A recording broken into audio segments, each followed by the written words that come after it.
Passar aquilo que é o mais importante aqui, eu queria agradecer vocês, na pessoa do pastor Mateus, dos presbíteros dessa igreja, pelo convite de estar aqui. É muito especial estar aqui, Mateus, porque primeiro, numa fase da minha vida, dos meus 19 para 20 anos, eu tive uma fase muito complicada, onde eu saí de uma igreja por tantos fatores, e eu encontrei dois pastores que cuidaram da minha vida. Foi o Mateus e o Rodrigo Maciel. Então, o que eu estou vivendo hoje foi porque esses dois homens foram usados por Deus para tratar o meu coração, para cuidar da minha vida, e a gente teve ali um período que nós caminhamos juntos ali, foi muito bom, e agora a gente está junto na mesma cidade. É um privilégio muito grande participar de uma festa tão maravilhosa como essa, de uma igreja reformada, de uma igreja saudável, que está completando agora 3 anos de vida, e eu creio que esses 3 anos irão se multiplicar por muito tempo com a graça de Deus. Tem sido um tempo de festa para a nossa igreja lá também. Nós completamos agora no último mês 60 anos de história. Terceira igreja presbiteriana de Itajubá, onde eu estou lá junto com o pastor Júnior. Porém, se você acha que 60 anos é muito, nossa avó, que é a igreja presbiteriana de São João da Cristina, completou 122 anos um dia antes da terceira igreja. Então, nós podemos sonhar com muito mais. E eu creio que Deus vai realizar na vida de vocês muito mais coisas. Também trago um abraço da nossa igreja, do nosso conselho, do pastor Júnior para vocês, e dizendo aqui de púlpito que no que vocês precisar, vocês podem contar com a nossa igreja. Nós não somos competidores, nós somos irmãos. Nós temos a palavra de Deus que nos guia e nos direciona. Eu convido você a abrir a palavra de Deus lá na segunda carta de Timóteo, no 3º capítulo dessa carta. 2 Timóteo, no 3º capítulo, nós leremos do primeiro verso até o verso de número 17.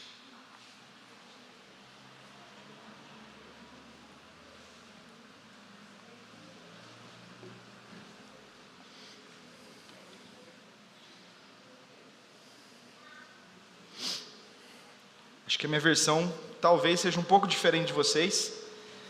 A minha versão é a Nova Almeida atualizada, mas dá para entender tranquilamente. Diz assim a palavra de Deus: mas você precisa saber disto: nos últimos dias, sobrevirão tempos difíceis, pois os seres humanos serão egoístas, avarentos, orgulhosos, arrogantes, blasfemadores, desobedientes aos pais, ingratos, ímpios, sem afeição natural, implacáveis, caluniadores, sem domínio de si, cruéis, inimigos do bem, traidores, atrevidos, convencidos, mais amigos dos prazeres do que amigos de Deus, tendo forma de piedade, mas negando o poder dela.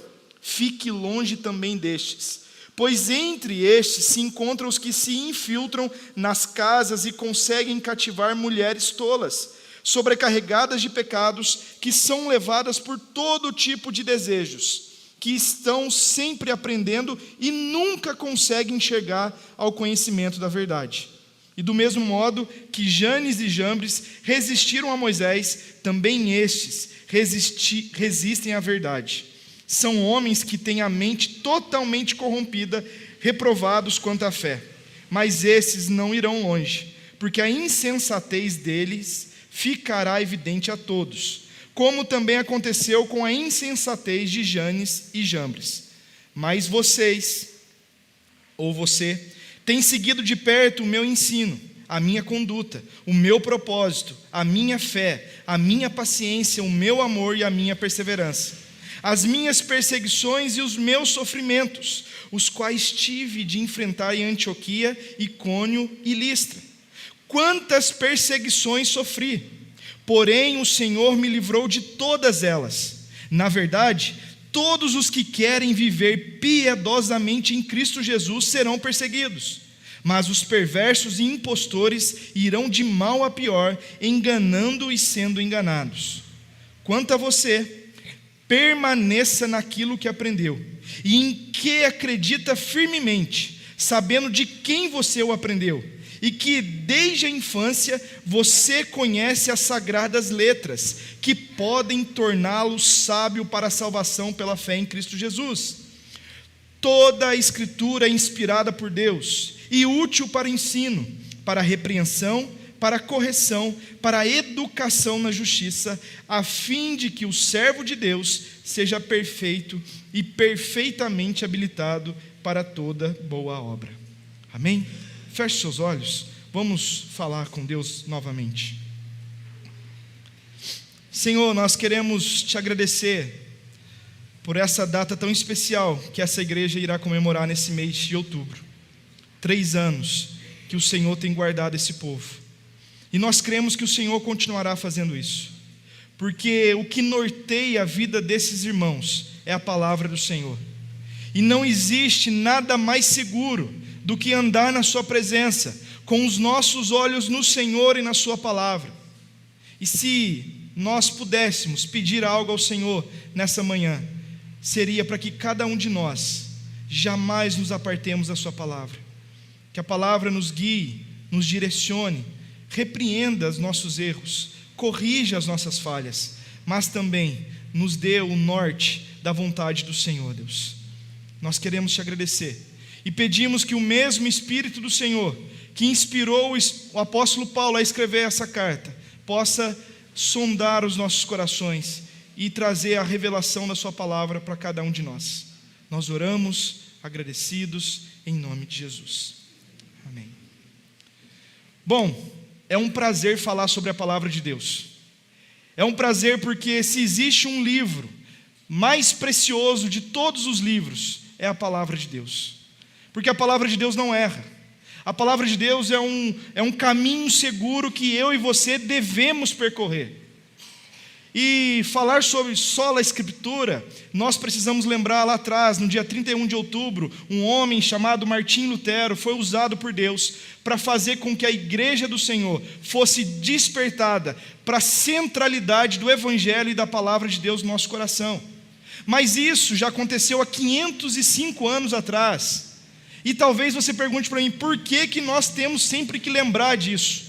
Por que algo que aconteceu lá 505 anos atrás, nós precisamos reverberar nos nossos dias, nos nossos relacionamentos e na vida da comunidade de Cristo? Porque, mesmo algo acontecendo há 505 anos atrás, os nossos dias são reflexos daquilo que aconteceu há 505 anos atrás. Nós podemos fazer um paralelo entre a igreja pré-reforma, a igreja católica apostólica romana, que vendiam indulgências, que fazia de tudo para que a palavra de Deus não chegasse aos servos de Deus. Tantas coisas nós poderíamos dizer aqui, mas trazendo para o nosso dia, nós vemos que no movimento neopentecostal e na sociedade na qual nós vivemos, nós podemos fazer um paralelo entre aquela igreja pré-reforma e a igreja de 2022. A igreja que é conhecida nas rádios, nas TVs, em todos os meios de comunicação.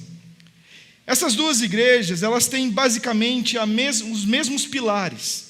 Elas creem na palavra de Deus, mas, ao mesmo tempo, elas creem na tradição da igreja, e ao mesmo tempo, elas colocam sobre pessoas uma autoridade apostólica que é infalível.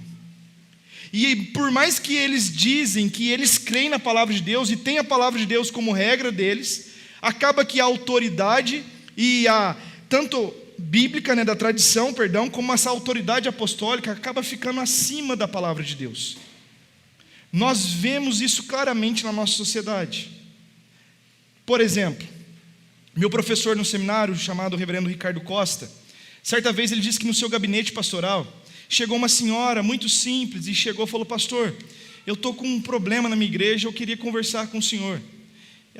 Ele falou: pois não, minha irmã, pode falar. Eu não sei, mas eu estou pensando em sair da minha igreja, porque aquilo que eu estou vendo lá não estou gostando. Ele falou: conte-me a sua história. Certa vez o pastor, na verdade apóstolo da minha igreja, chegou e leu um texto como nós lemos aqui hoje. E aí, ao ler o texto, ele disse o seguinte: gente, aqui é o que o apóstolo Paulo escreveu, e eu também sou apóstolo. De apóstolo, para apóstolo, eu quero colocar para vocês aqui a minha interpretação desse texto. E o reverendo Ricardo Costa falou: minha irmã, você ainda está em dúvida se você tem que sair dessa igreja? Saia urgentemente. Porque essa fala daquele apóstolo diz que a interpretação dele é a que vai reger e vai ser maior do que a palavra de Deus. Mesmo não verbalizando isso, ele está dizendo: olha, o que eu vou dizer para vocês é mais importante, é mais atual do que o apóstolo Paulo escreveu há tantos mil anos atrás. E esse é apenas um dos exemplos que nós convivemos todos os dias, com homens e mulheres que usam da tradição da igreja, usam da sua posição eclesiástica, para dizer para mim e para você que a palavra de Deus precisa ficar no passado e que nós podemos agora, de alguma forma, interpretar de outras formas. Nós vivemos dias em que nós estamos mercantilizando a fé. Objetos sagrados estão sendo vendidos com uma falsa promessa que se você fizer isso, se você comprar, se você dar a sua casa, seu carro, Deus vai te dar 10 vezes mais. Do mesmo jeito que lá atrás, uma mercantilização da fé era que se você jogasse uma moeda no gasofilácio, a sua alma seria lavada e você seria salvo. Erros como esse acontecem todos os dias, de homens que estão no púlpito e mulheres e se dizem intocáveis. Se você questionar qualquer postura desses homens, eles vão dizer a mim e a você que isso é um espírito de Jezabel, que você não tem autoridade para trocar no ungido do Senhor. Tudo isso que nós vemos na nossa sociedade é um reflexo do abandono da palavra de Deus, da interpretação totalmente equivocada da palavra de Deus. Dias como os nossos, dentro das nossas igrejas, nós vemos pessoas que acreditam nessas coisas. Horóscopo, por exemplo, Áries. É necessário ter cuidado com o individualismo em prejuízo dos relacionamentos, conforme alerta a atenção com Júpiter, Vênus e o Sol. A lua crescente tende a elevar o seu senso empreendedor, o que fortalece suas ambições e conduz você de maneira proativa em sua jornada. Que coisa legal, né? Mas Júpiter, Sol, Marte se unindo, a lua crescente. Gente, tem crente que olha para essas coisas e tomam decisões a partir de coisas como essa. E se você abrir amanhã, parece que mudou tudo. Se você abrir em outros sites, o mesmo prognóstico é feito para um outro e para outro, e vira uma bagunça, e nós acreditamos nisso. Nós estamos numa sociedade em que políticos, para agradecer uma propina, eles dão as mãos e oram: Senhor, obrigado por esse dinheiro que não era nosso e nós pegamos aqui, e o Senhor seja louvado por isso. Uma bancada que se diz evangélica, mas que não defende os interesses de Deus, mas defende o interesse de cada um deles. Esse é o meio que nós estamos vivendo. Esse é o meio que todos nós estamos observando. Os cristãos hoje colocam no mesmo patamar Marx, Freud, tantos pensadores, apóstolos, bispos, experiências, em detrimento da palavra de Deus. A palavra de Deus fica lá embaixo. Quando você vai tomar decisão, você não deve olhar para Freud, para Marx, para pastores que podem até ter uma sabedoria, mas quando eu e você devemos tomar uma decisão, a palavra de Deus deve ser o crivo, para que nós continuemos a fazer aquilo que a reforma nos diz a fazer, de continuar propagando o evangelho, para que as igrejas todos os dias sejam renovadas pela ação do Espírito Santo e pelo poder da palavra. Frases do tipo: o importante é eu ser feliz, siga o seu coração. Frases do tipo: a Bíblia é muito ultrapassada, ela precisa ser atualizada de uma forma que nós olhemos para trás, mas esqueçamos daquilo que é retrógrado. Todos os dias nós vemos isso.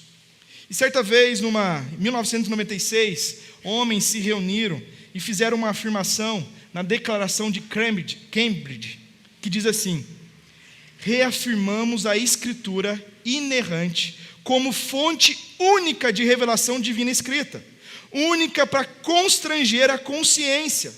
A Bíblia sozinha ensina tudo o que é necessário para a minha, para a sua salvação, necessário para a salvação do nosso pecado, e é o padrão pelo qual todo comportamento cristão deve ser avaliado.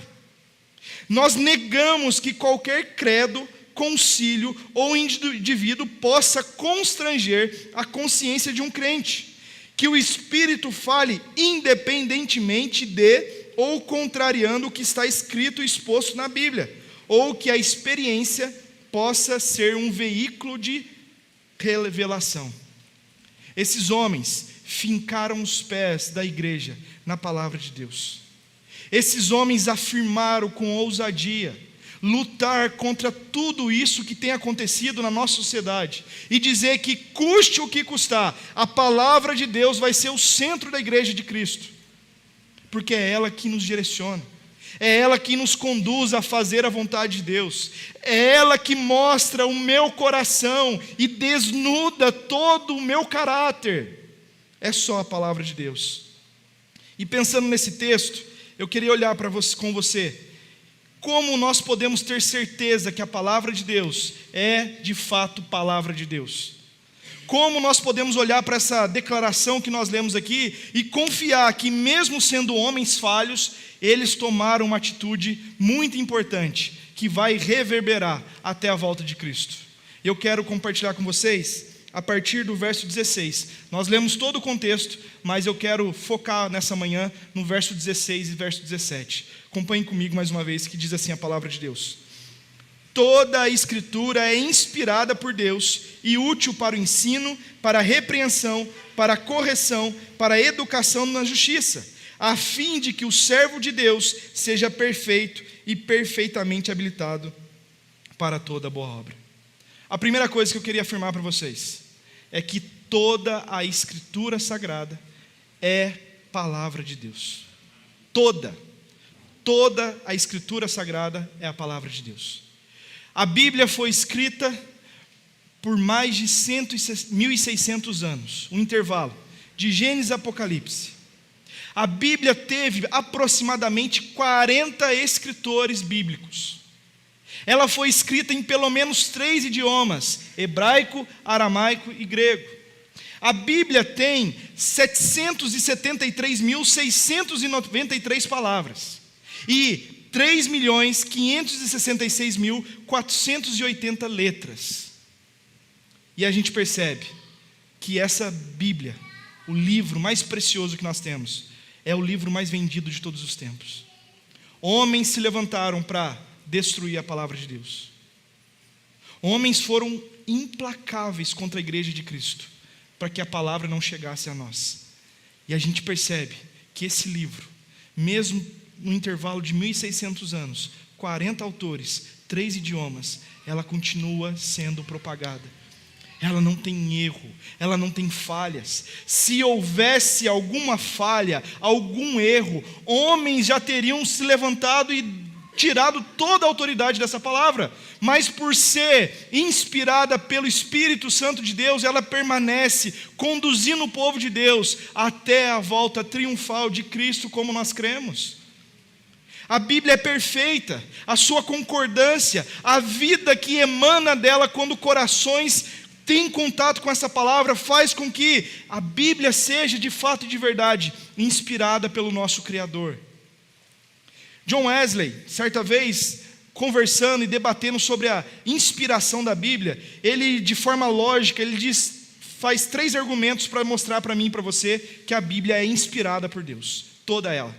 Ele diz que, certamente, a Bíblia pode ter sido escrita ou por homens bons e anjos, ou por homens maus e demônios, ou nós precisamos reconhecer que ela é palavra de Deus inspirada por Deus.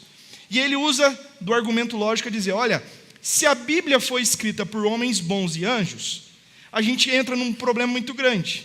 Porque se esses homens eram bons e os anjos são bons, e todas as vezes que a Bíblia foi escrita por eles, talvez eles dissessem em algum momento assim, assim diz o Senhor.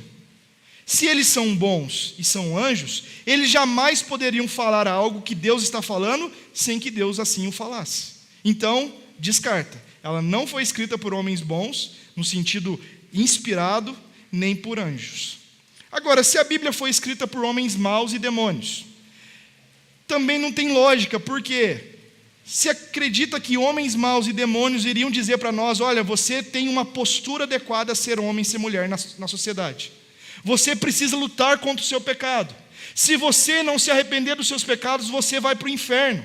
Homens maus e demônios jamais iriam trazer para você e para mim instruções que nos levassem para mais perto de Deus e nos fizessem ter repulsa para um caminho que nos leva para a perdição.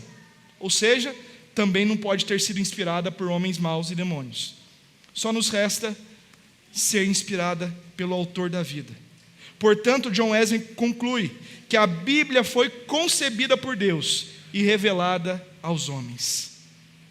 Aos homens.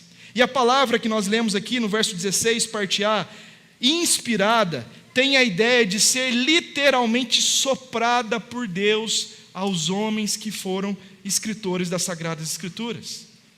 As Escrituras são frutos da revelação divina, por isso ela tem autoridade sobre nós. Veio de Deus, inspirada por Deus ao nosso coração. Não foi o pastor Mateus, não foi o pastor David, não foram outros pastores, mas foram homens pecadores como nós, que Deus deu a sua revelação, para que eles pudessem então escrever as Sagradas Escrituras. E algumas pessoas entendem que quando Deus fez isso, era mais ou menos como aquele homem muito famoso no nosso Brasil, chamado Chico Xavier, que ele parava a cabeça aqui, Deus ia falando e ele ia escrevendo. Não. Deus respeitou a cultura da época. Deus respeitou a preparação dos seus escritos, a personalidade daqueles homens não foi colocada de lado, mas eles falaram e escreveram motivados pelo Espírito Santo. Cada um deles tinha o seu estilo, a sua preparação e os seus escritos. E Deus inspirou cada um deles a usar dessas coisas para trazer a palavra de Deus para nós. Se você abrir lá no Evangelho de Lucas, você vai ter lá no primeiro capítulo uma menção muito especial que corrobora com isso. Porque olha que Lucas, um médico, um homem muito esclarecido, diz logo no começo desse Evangelho: visto que muitos já empreenderam uma narração coordenada dos fatos que entre nós se realizaram, conforme nos transmitiram os que desde o princípio foram dele testemunhas oculares e ministros da palavra, igualmente a mim pareceu bem, depois de cuidadosa investigação de tudo, desde a sua origem, dar-lhe por escrito, excelentíssimo Teófilo, uma exposição em ordem, para que você tenha plena certeza das verdades em que fostes instruídos. Ou seja, esse homem chamado Lucas, ele fez uma investigação cuidadosa, e Deus permitiu que ele fosse um daqueles para o qual o Espírito Santo de Deus iria soprar as Sagradas Escrituras. E aí a palavra de Deus fala que toda a Escritura é inspirada e diz para nós que toda a Escritura. Essa é uma afirmação muito importante, porque a Bíblia não contém a palavra de Deus.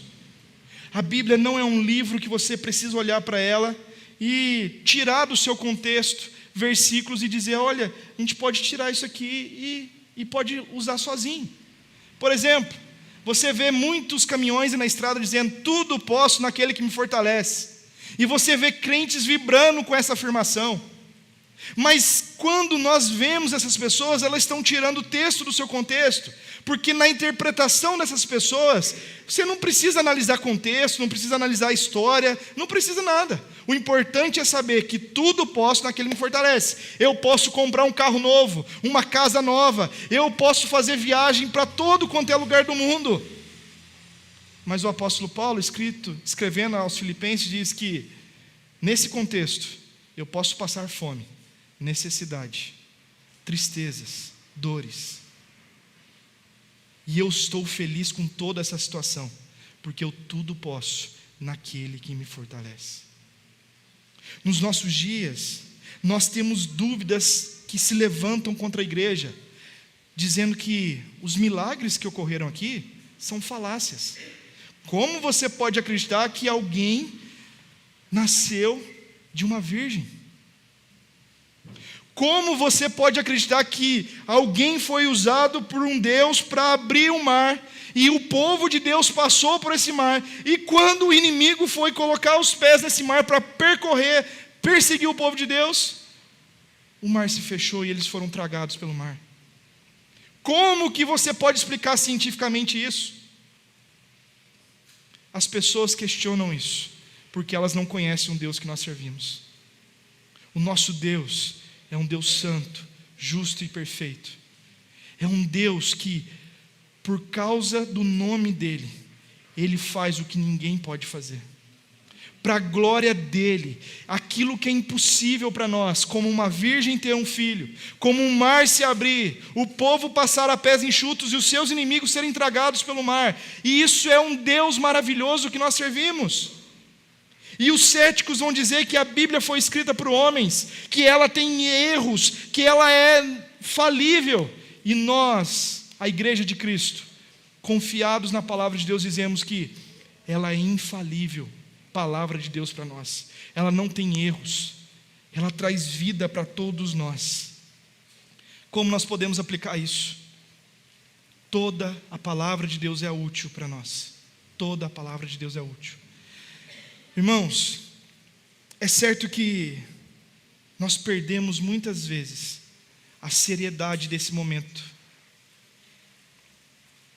Nós perdemos, porque nós não valorizamos mais esse momento em que nós nos ajuntamos numa igreja, numa comunidade de discípulos, de homens e mulheres que sim, são pecadores, sim, são falhos como eu e você, mas é o momento que Deus trata o nosso coração, quando alguém sobe aqui, seja o pastor Mateus ou qualquer outro, e lê a palavra de Deus. Você pode estar vendo o pastor David, você pode estar ouvindo o pastor David, mas quem fala através de nós é o Espírito Santo de Deus, e quando Ele faz isso, é para fazer com que eu e você sejamos não apenas conhecedores, mas temamos ao Deus que nós servimos e coloquemos em prática aquilo que Ele diz a nós através da sua palavra.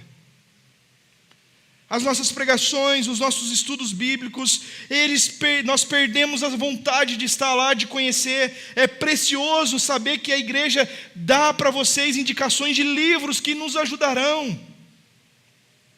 Nós não temos mais reverência com a palavra de Deus. Nós não temos mais o anseio de conhecer os propósitos de Deus, e não existe outro lugar que você possa conhecer a não ser nesse livro. É por isso que nós falhamos, porque nós queremos seguir o nosso coração, nós queremos seguir um horóscopo que diz que você precisa fazer isso ou aquilo, nós confiamos em homens, mas não confiamos no Deus revelado a nós nas Escrituras Sagradas. Como nós precisamos reconhecer que toda a Escritura é útil para a nossa vida, é inspirada por Deus, e ela faz com que eu e você sejamos perfeitos e perfeitamente habilitados para toda boa obra. Você quer ser feliz? Você quer ter uma vida feliz? Olhe para a palavra de Deus.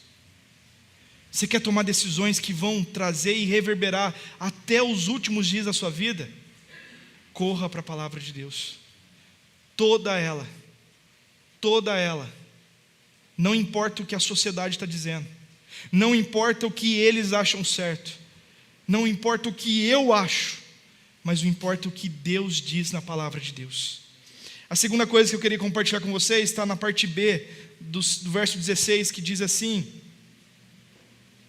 e útil para o ensino, para a repreensão, para a correção, para a educação na justiça. Se toda a Escritura é inspirada por Deus, nós vemos o apóstolo Paulo afirmando aqui que toda a palavra de Deus é útil para nós. Toda a palavra de Deus é útil para nós. E eu fiz questão de ler todo esse período aqui antes do 3º capítulo para dizer e mostrar para você: olha a situação que esses homens estavam vivendo. O apóstolo Paulo, inspirado pelo Espírito Santo, trará instruções ao seu pastor auxiliar, Timóteo, seu discípulo. E ele diz: olha, nós estamos numa sociedade de homens maus, homens que por mais que conhecem e ouvem da palavra de Deus, eles não conseguem aprender e aplicar isso na sua vida. Diante de todo esse cenário, Eu quero dizer para você, Timóteo, vocês não são assim, você não é assim, porque você precisa entender que toda a Escritura de Deus é útil para a nossa vida. Como nós vamos viver esses dias difíceis, de uma sociedade que todos os dias quer colocar dentro da igreja um pensamento que vai contra a palavra de Deus, que você pode amar quem você quiser, que você pode ser quem você quiser.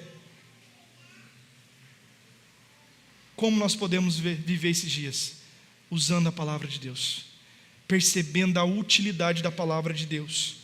E é interessante que no verso 15 ele vai dizer que a palavra de Deus é útil para nos conduzir à salvação. Por que isso é importante? Porque sem a palavra de Deus, sem a manifestação do Filho de Deus, ninguém pode ser salvo. Quando nós olhamos para a palavra de Deus, para a cosmovisão que Deus nos dá a partir da palavra, nós entendemos quem Deus é. Um Deus santo, perfeito, justo, amoroso, mas também toda justiça. Se nós separarmos qualquer um desses atributos de Deus, as formas do seu caráter, nós faremos algo terrível. A nossa geração diz que Deus é amor, e você pode amar, você é amado de qualquer forma, mas a Bíblia diz que Deus é amor, Ele ama pecadores, porém, entretanto, todavia, Ele também é justo, e Ele não pode passar a mão na cabeça de pecadores como eu e você. Deus não dá jeitinho como nós brasileiros damos. Deus é santo, justo e perfeito, e aprove a Deus, pela graça dEle, revelar a mim e a você quem Ele era, mas também quem nós somos. Nós somos pecadores. Eu sou pecador, mais do que eu gosto de reconhecer. Você pode dizer, pastor, mas eu sou uma pessoa muito conhecida na minha cidade, eu tenho um casamento saudável, eu sou alguém que dou os meus dízimos e as minhas ofertas, e ajudo até mesmo na oferta para a construção e ampliação da igreja. Eu sou alguém que cria os meus filhos de uma forma saudável, eu nunca fiquei devendo na sociedade aí. Isso é bom, isso é agradável, mas você sabe que o nosso coração, lá dentro, todos os dias, nós pecamos de várias formas. Só um fato, tudo isso que eu falei que é bom, quando você faz, dizendo que você está fazendo, você na verdade está fazendo para si mesmo, e já é um pecado contra Deus, porque a sua vida, a minha vida, precisa ser vivida, não para que coloquem uma auréola sobre nós e possam dizer, olha, que bênção, aquele homem, aquela mulher é uma... Mas a nossa vida precisa apontar para a glória de Deus. Se eu sou alguém que tem um casamento saudável, tem uma vida de oferta e dízimos na igreja, se eu sou alguém que propaga o evangelho, se eu sou alguém muito conhecido na sociedade, alguém bom e justo, é porque Deus está fazendo isso. Porque Deus colocou em vasos de barro a sua glória, e esse vaso de barro sou eu e você. E aprove a Deus, através da palavra, revelar quem Ele é e quem nós somos. E aprove a Deus aplicar essa justiça, não em nós, mas no Filho dEle. Por isso que a palavra de Deus é útil para a nossa salvação, porque a ira de Deus sobre pecadores foi derramada sobre o justo, para que todos nós pudéssemos ter o nosso coração, a nossa vida lavada e remida pelo sangue de Cristo. Somente na palavra. A palavra nos confronta. Desconfie de lugares em que você vai sair todos os dias. Nossa, que delícia, fez tão bem para o meu ego. Se não houver confronto, se Deus não desmascarar o nosso coração, não há transformação. Porque a disparidade entre Deus e nós é muito grande, e precisava-se de um mediador. E essa cruz aqui atrás aponta para aquele que nos uniu, para aquele que nos redimiu, nos lavou e nos transformou. E aí a salvação só pode ser através de Cristo. Daqui uma semana vocês vão ouvir falar sobre isso, com a graça de Deus. Mas o apóstolo Paulo aqui, inspirado pelo Espírito Santo, vai dizer que toda a palavra de Deus é útil para ensino. Ou seja, Como saber o que é certo? Como saber se a decisão que eu estou almejando tomar é certa? Use a palavra de Deus, porque ela é útil para ensinar a mim e a você. Não é à toa que a palavra de Deus fala para você, pai e mãe, inculcar a palavra no coração dos seus filhos, na hora que ele levantar, na hora que ele se deitar, na hora que ele estiver indo para a escola, na mesa, através da refeição que a família faz. Você precisa inculcar essa palavra no coração dos seus filhos. Por quê? Porque há uma sabedoria bíblica que diz que quando ele chegar à idade adulta, há grandes chances dele não se apartar da palavra de Deus, de fazer o que é certo. A palavra de Deus nos ensina a andar, por isso que ela é luz para os nossos caminhos, lâmpada para os nossos pés. É a palavra de Deus, mas ela também é útil para nos repreender. Você que é pai e mãe, você sabe que você precisa repreender seus filhos, não porque você quer castigá-los, mas porque você quer ensiná-los. Não porque você quer derramar sua ira sobre eles, mas porque você quer derramar o seu amor sobre eles. E você sabe que se ele estiver fazendo coisas erradas, lá na frente, ele já não conseguirá mais retomar o caminho certo. E por isso você repreende o seu filho. Nós precisamos repreender. Aqui é uma comunidade de homens e mulheres que precisam repreender uns aos outros, não com base na sua conduta moral, mas com base na conduta revelada por Deus na palavra dele. Ela também é útil para correção. Não adianta apenas repreender, mas não mostrar o caminho certo. Tem pais que repreendem seus filhos, mas não fala para eles por que está repreendendo.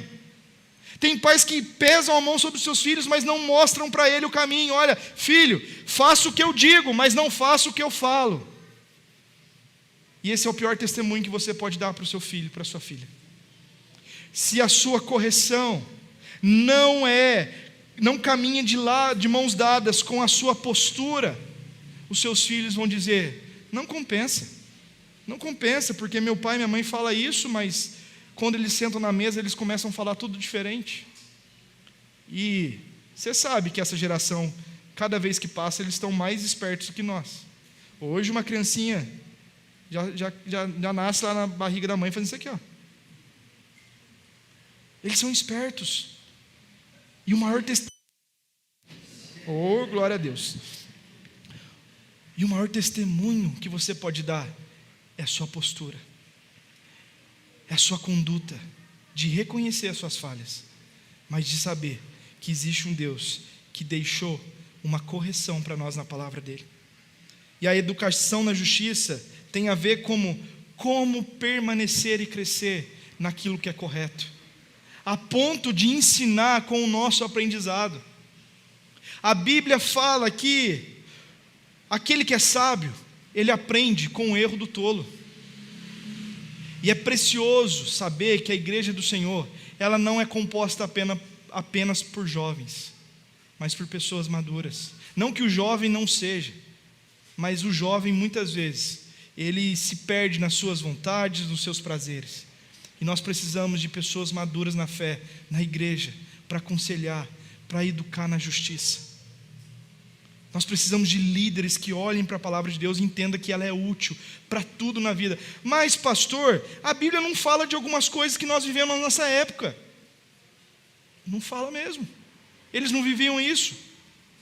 Mas ela tem princípios que vão nortear qualquer pergunta que eu e você façamos hoje ou daqui 100 anos. Ela pode não falar concretamente sobre isso, mas ela vai dizer, através dos seus princípios, como um homem e uma mulher precisa usar a palavra de Deus para ter a palavra de Deus enraizada no seu coração. Portanto, um estudioso diz assim: a Escritura é pastoralmente útil para o ensino, isto é, como fonte positiva da doutrina cristã, para a repreensão, isto é, para refutar o erro e para repreender o pecado, para a correção, isto é, para convencer os mal orientados dos seus erros e colocá-los no caminho certo outra vez, e para a educação na justiça, isto é, para a educação construtiva na vida cristã. O cristão que lê e estuda a palavra de Deus e que aplica o que aprende, cresce em santidade e evita as ciladas que o mundo e Satanás colocam diante de nós. Portanto, nós podemos dizer que muitos dos nossos erros são cometidos por falta de conhecimento da palavra do Senhor. Algumas vezes a gente olha para trás e fala: se eu tivesse olhado para a palavra do Senhor antes de tomar tal decisão, antes de me casar, antes de abrir aquele negócio, antes de me aproximar de homens que eram totalmente corruptos e longe da palavra de Deus. Nós erramos por falta de conhecimento. Nós engolimos algumas coisas de homens que se dizem de Deus, mas não são. Não é porque alguém fala de Jesus e fala bonito, expressa alguma coisa que aquece o seu coração, que isso vem de Deus para nós. Hoje muitos falam de Jesus, mas sem compromisso na sua conduta. Muitos estão usando a palavra de Deus e a religião para trazer e sugar de tudo que pode de vocês. Por isso lá em Atos a palavra de Deus fala que os crentes de Bereia, todas as vezes que alguém vinha pregar na igreja deles, eles olhavam: peraí, o que o pastor David está falando está certo? Isso aqui não tem nada a ver com o que está, esquece. Isso aqui tem a ver sim. Essa deve ser a igreja, conhecer a palavra de Deus. E às vezes temos conhecimento de sobra. Olha, eu tenho uma cabeça teológica desse tamanho. Eu sei explicar para vocês todas as doutrinas reformadas. Mas as pernas são finas. O coração está minguado. Porque conhecimento sem prática não adianta. Conhecer o ensino, conhecer a repreensão, conhecer a correção, a educação na justiça, mas não viver não adianta nada. É como se nós estivéssemos com fome, soubéssemos onde está o pão, mas nós não vamos lá nos alimentar. É como se nós estivéssemos num deserto com muita sede, soubéssemos onde está a fonte de água viva, mas disséssemos: eu já sei o caminho, a hora que eu precisar eu vou. Você está dizendo, ainda que não verbalmente, que a palavra de Deus não é útil para você. Que o seu intelecto, que os seus amigos, que os influenciadores digitais da nossa época, eles são melhores do que a palavra de Deus. Eles são mais úteis para nós. E a palavra de Deus fala que não.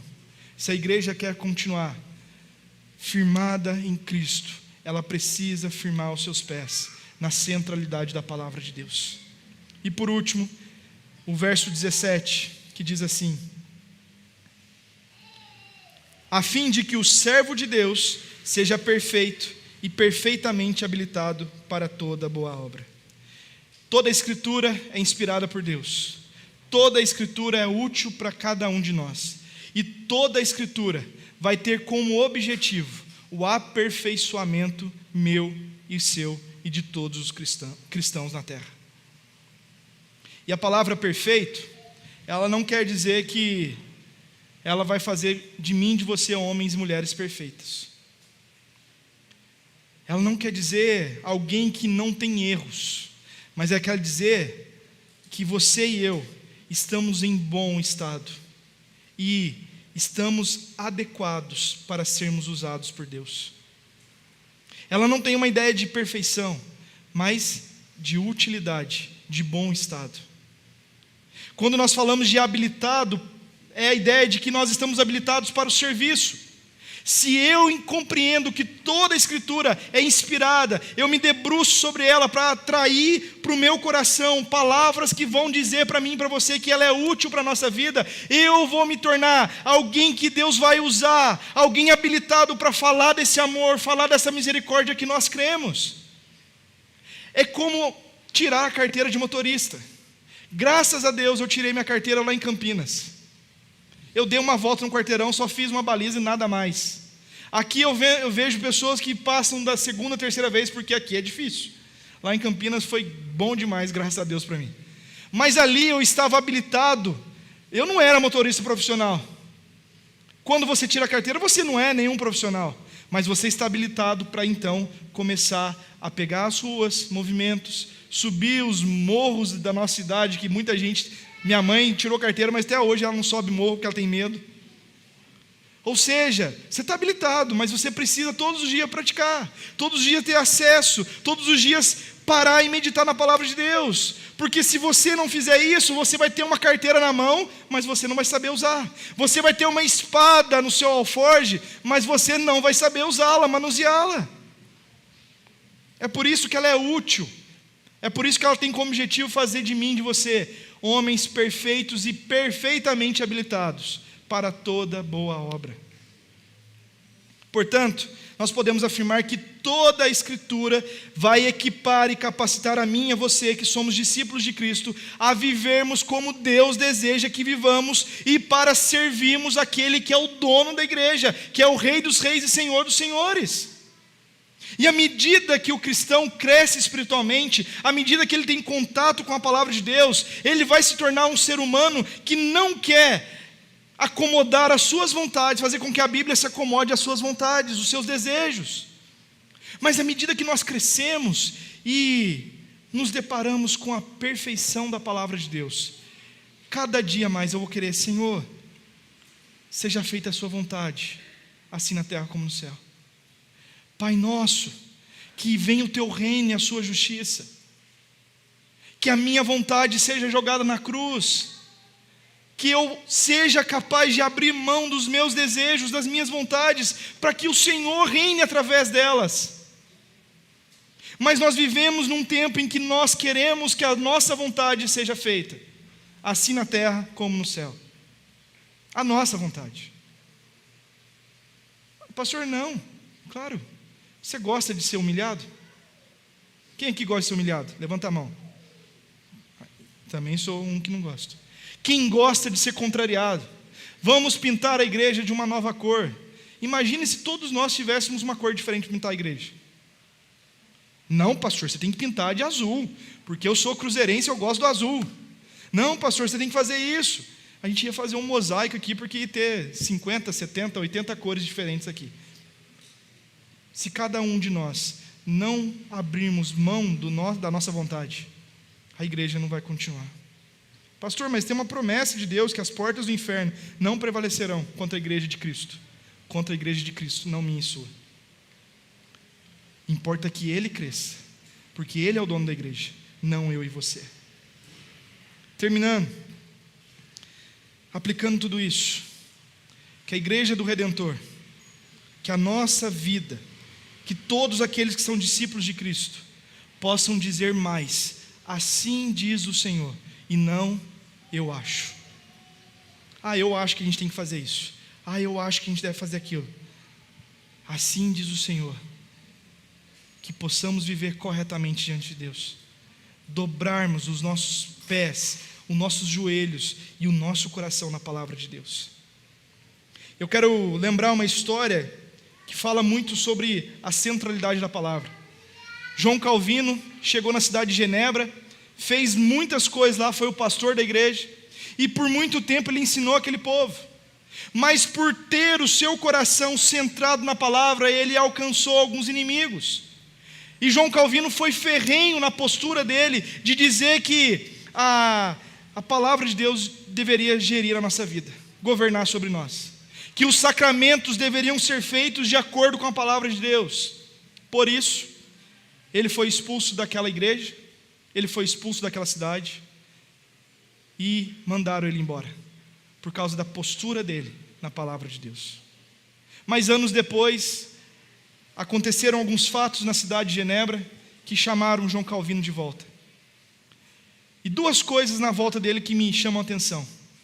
A primeira é que diz a história que João Calvino, ele pregava sequencialmente, como vocês estão fazendo no Evangelho de Marcos. E a história diz que João Calvino, ao chegar no seu primeiro culto de volta à igreja, ele poderia falar de tudo o que aconteceu, ele poderia abrir o coração e dizer: vocês me expulsaram daqui de forma injusta, e agora eu estou chegando aqui e eu vou governar sobre vocês. Mas ele calou-se e continuou a pregação a partir do último capítulo que ele tinha parado há alguns anos atrás. Ele decidiu se calar para que a palavra de Deus fosse a mais importante, para que a justiça de Deus fosse feita. E outra coisa que mostra o zelo desse homem que viveu há muito tempo atrás pela palavra de Deus, diz que ele amava tanto pregar a palavra de Deus que ele foi até os últimos momentos da sua vida, ele foi pregando a palavra de Deus.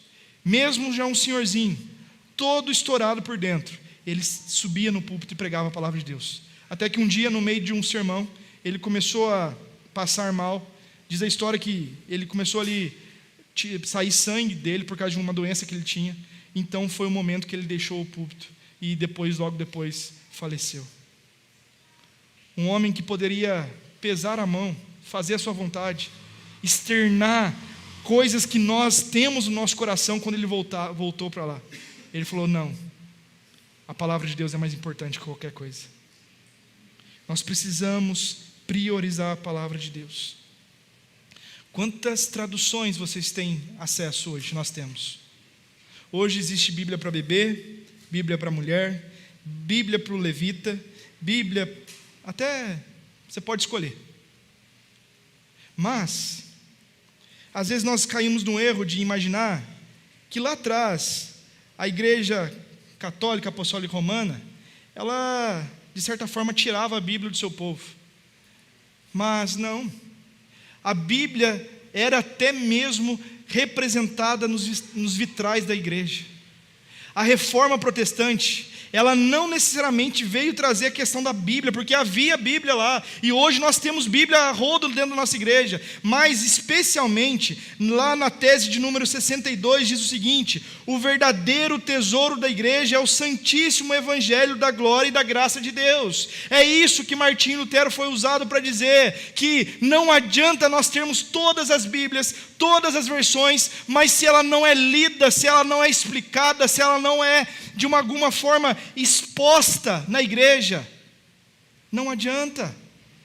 Você pode ter todas as versões, mas a Bíblia jamais entrará no seu coração se você não se render ao maior tesouro que Deus derramou sobre nós, que é a mensagem do Evangelho, que é a boa nova de que nós estávamos condenados à perdição, mas Deus, sendo rico em misericórdia, enviou o Filho dele para se vestir de pele humana como eu e você, para viver as nossas lutas, as nossas tentações, mas em nenhuma delas o Filho de Deus foi vencido, e ele venceu tudo isso para fazer com que a igreja dele fosse vitoriosa e triunfante até a sua volta.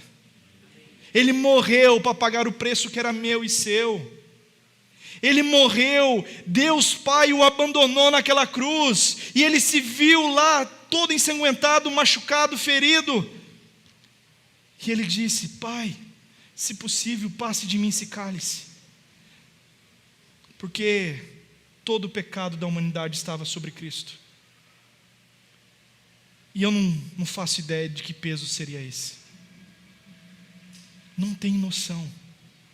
Eu sei que os meus pecados são inúmeros que estavam sobre ele, mas Jesus entregou tudo ao Pai e ressuscitou ao terceiro dia. E ele diz para mim e para você: toda a autoridade me foi dada nos céus e na terra, portanto vocês devem ir fazer discípulos de todas as nações, ensinando a cada um deles aquilo que vocês têm aprendido, a guardar a palavra de Deus. E guardar não é só ter conhecimento e guardar para si. A herança que foi dada a nós precisa ser multiplicada, precisa ser compartilhada. E eu creio que a igreja do Senhor fará isso, que a igreja do Redentor continuará sendo uma igreja fiel às Sagradas Escrituras. Não se apartem da palavra de Deus, até mesmo porque lá no final do Sermão do Monte, no Evangelho segundo o relato de Mateus, no capítulo 7, Deus diz para nós algo muito interessante, dizendo para nós: todo aquele que ouve essas minhas palavras e a pratica, será comparado a um homem que edificou a sua casa sobre a rocha. Vieram as tempestades, vieram as lutas, as provações, mas ela permaneceu de pé, porque a sabedoria está em construir a nossa vida firmada na palavra de Deus. Mas também tem aqueles que são chamados de insensatos, que construíram sua vida na areia. A tempestade veio para as duas casas, a luta veio para as duas casas, mas somente uma permaneceu de pé, porque o alicerce dela não estava nela mesma, mas estava em alguém que era muito maior do que ela, que é a palavra de Deus, que revela a mim e a você a mensagem poderosa do Evangelho, capaz de salvar o mais vil pecador, como eu e você. Não duvide da palavra de Deus, anuncie, proclame, porque a cidade de Itajubá, o nosso estado, o nosso país, o mundo precisa dessa mensagem, porque ela é única, ela é singular e ela é preciosa para nós. Amém? Vamos orar mais uma vez? Feche os seus olhos.